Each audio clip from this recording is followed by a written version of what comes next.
Morning class. आज जो हम पढ़ेंगे वो पढ़ेंगे एप्लीकेशंस ऑफ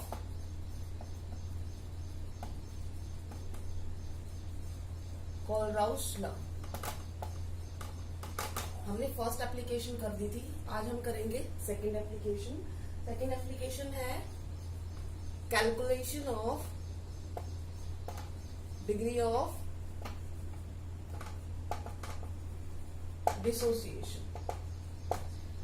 इसका मतलब ये है कि कोई इलेक्ट्रोलाइट है, वीक इलेक्ट्रोलाइट है, तो वो कितना डिसोशिएट हुआ है वो डिग्री निकालना।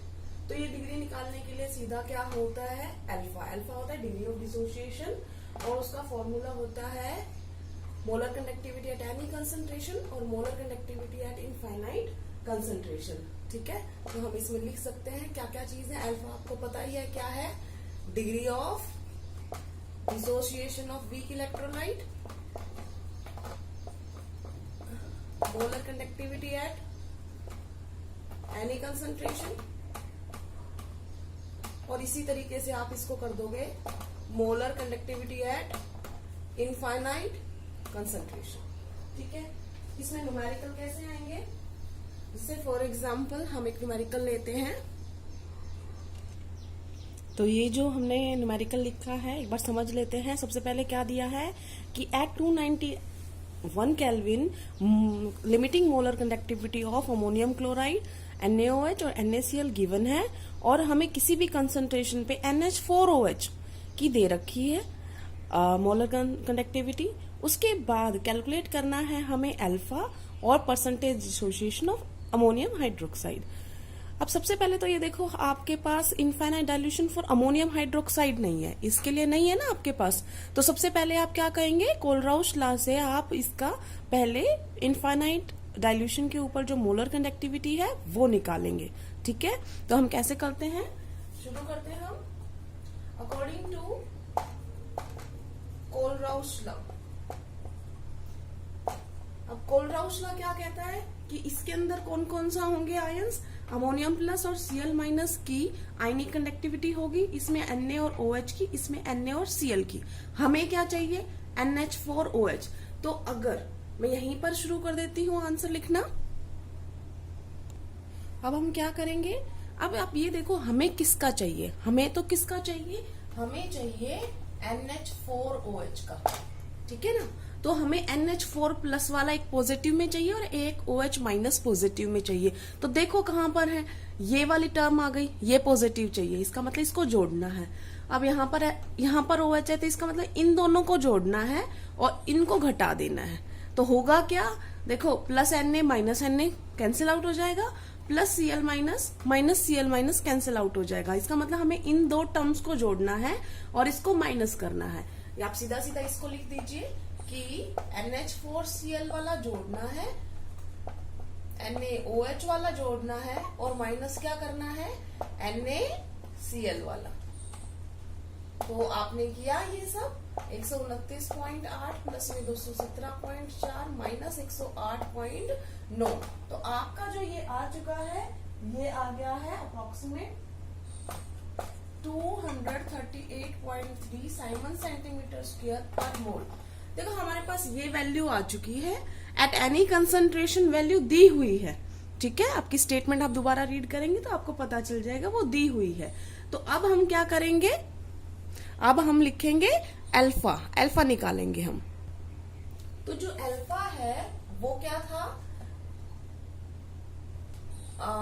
Molar conductivity at any concentration और molar conductivity at limiting molar conductivity मतलब इनफाइनाइट डाइल्यूशन। तो C की वैल्यू जो कंसंट्रेशन की वैल्यू थी वो दी हुई थी 9.33 और ये जो हमने अभी थोड़ी देर पहले निकाली थी ये थी 238.3। ठीक है, जो हम इसे कैलकुलेट कर रहे हैं तो हमारी वैल्यू आ रही है 0.0392। अब उसने क्या पूछा था, परसेंटेज डिसोसिएशन। तो आपको ये पता चल गया कि ये इतना है, या तुम ये समझ लो अल्फा एक तरीके से क्या है, फ्रैक्शन है कि कितने पार्टिकल इसमें डिसोशिएट हुए। जैसे आपसे कोई पूछे कि आपकी क्लास में कितने बच्चे आए थे, तो आप कहोगे हाफ आए थे, तो 1/2। तो परसेंटेज में पूछेंगे तो क्या कर देंगे, 1/2 इंटू में 100 50%। तो हम यही करेंगे सिंपल, आपकी जो वैल्यू आई है 0.0392, इसमें क्या कर देंगे हम 100 मल्टीप्लाई कर देंगे तो क्या आ जाएगी, ये परसेंटेज आ जाएगी। तो कितनी परसेंटेज आई, 3.92%। कंप्लीट हो गया आपका क्वेश्चन, समझ में आ गया होगा। अब आते हैं हम तीसरी एप्लीकेशन पर। तीसरी एप्लीकेशन जो है, आते हैं तीसरी एप्लीकेशन पर। तीसरी एप्लीकेशन जो थी वो है कैलकुलेशन ऑफ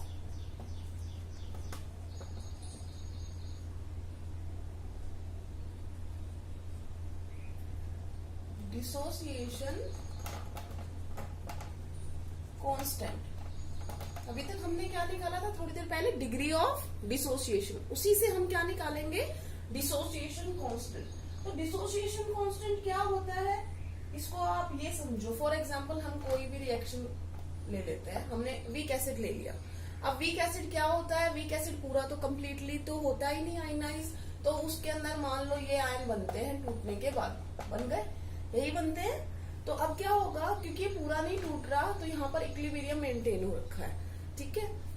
अब मान लो किसी भी कंसंट्रेशन पर, एट एनी कंसंट्रेशन, ठीक है, सी हमने कंसंट्रेशन मानी थी, तो अब हमें क्या पता है, अल्फा हमारी डिग्री ऑफ डिसोसिएशन है, ठीक है। तो किसी भी कंसंट्रेशन पे यहाँ पर हमने शुरुआत में, तो जब ये एक था, फुल था, मान लो यहाँ पे शुरुआत में बिल्कुल स्टार्टिंग में जब टाइम क्या था 0, तो ये 1 था, ये 0 था, ये 0 था, क्योंकि शुरुआत ही नहीं हुई थी। लेकिन एट एनी कंसंट्रेशन, या आप कह सकते हो एट टाइम t, जब थोड़ी देर बाद क्या हुआ, उसमें से कुछ क्या हो गए, डिसोशिएट होना शुरू हो गए। अगर आप इसको कंसंट्रेशन को C ले रहे हैं तो यहाँ पर मैं C ले रही हूँ, यहाँ पर 0 0 है, तो अब हमने क्या कर दिया कि, तो देखो शुरुआत में उसकी कंसंट्रेशन हमने कुछ तो मानी कि है, कुछ हमने ली, 100 ली, 200 ली, कितनी ली वो हमने C से डिनोट कर दिया। तो जब वो C था तब ये दोनों 0 0 थे, क्योंकि वो उस वक्त शुरू ही नहीं हुई थी रिएक्शन।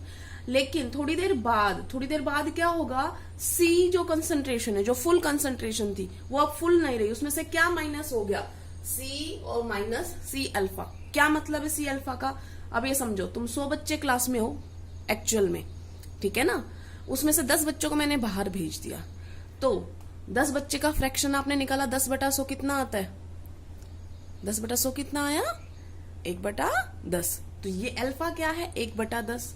अब ये एक्चुअल क्या कंसंट्रेशन है, कि कितनी कंसंट्रेशन यहाँ पे बची हुई है, तो फुल कंसंट्रेशन में से कितने बाहर भेज दिए, तो ये इतना बचा हुआ, इतनी कंसंट्रेशन है इस टाइम पर।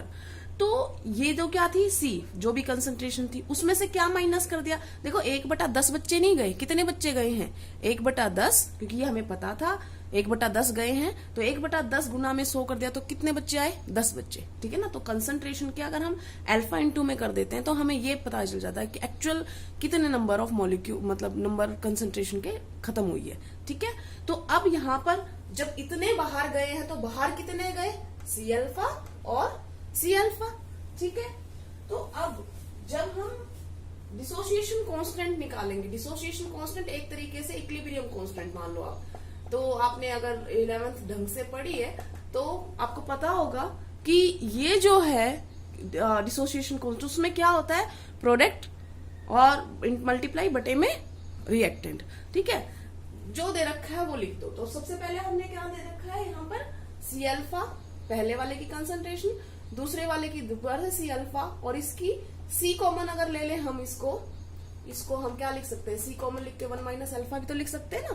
तो यहाँ पर हमने लिख लिया ये इस तरीके से, एक C से एक C कैंसिल हो गया, तो हमारे पास क्या बचा, C alpha square 1 minus alpha. हमने डिसोसिएशन कांस्टेंट निकाल लिया, डिसोसिएशन कांस्टेंट को बेटा K से डिनोट कर रहे हैं, तो हमारा फॉर्मूला क्या आ गया, K C alpha square 1 minus alpha. तो देखो अगर कोई कहता है कि भाई सेंटी नॉर्मल कंडीशन, अभी जो थोड़ी देर पहले क्वेश्चन किया था उसमें आता सेंटी नॉर्मल मोलर सॉल्यूशन है, या सॉरी सेंटी मोलर सॉल्यूशन है, तो सेंटी मोलर का मतलब कंसंट्रेशन दी हुई है यहाँ पर। उसके बाद अल्फा आपने निकाल लिया था, तो आप उस समय से अगर कोई आपसे डिसोसिएशन कांस्टेंट होता है तो वो आप निकाल सकते हो। ठीक है, अब आते हैं हम फोर्थ एप्लीकेशन पे। मैं इसका न्यूमेरिकल छोड़ रही हूँ क्योंकि इसमें सिर्फ वैल्यूज पुट करनी है, आप इसका न्यूमेरिकल खुद कर सकते हैं। दूसरी बात क्या है कि ज्यादातर जो आपके बोर्ड में क्वेश्चन आते हैं वो आपकी पहली एप्लीकेशन से आते हैं, या ज्यादा से ज्यादा आ गया तो दूसरी एप्लीकेशन से आते हैं। ठीक है, तो वो मैंने बहुत अच्छी तरीके से आपको करा दिया। उसके बाद आते हैं हम फोर्थ एप्लीकेशन पर। फोर्थ एप्लीकेशन जो है वो है बेटा calculation of solubility of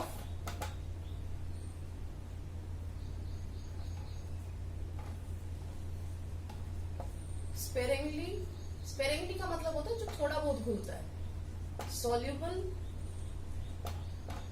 salt जो कम घुलते हैं। हम तो वीक की बात कर रहे हैं ना कोलराउशला में, तो जो वीक है इलेक्ट्रोलाइट, जो अगर हम उसको घोल रहे हैं तो पानी में उसके कम आयंस घुल रहे हैं, सारे नहीं घुल रहे हैं, तो उसकी बात कर रहे हैं।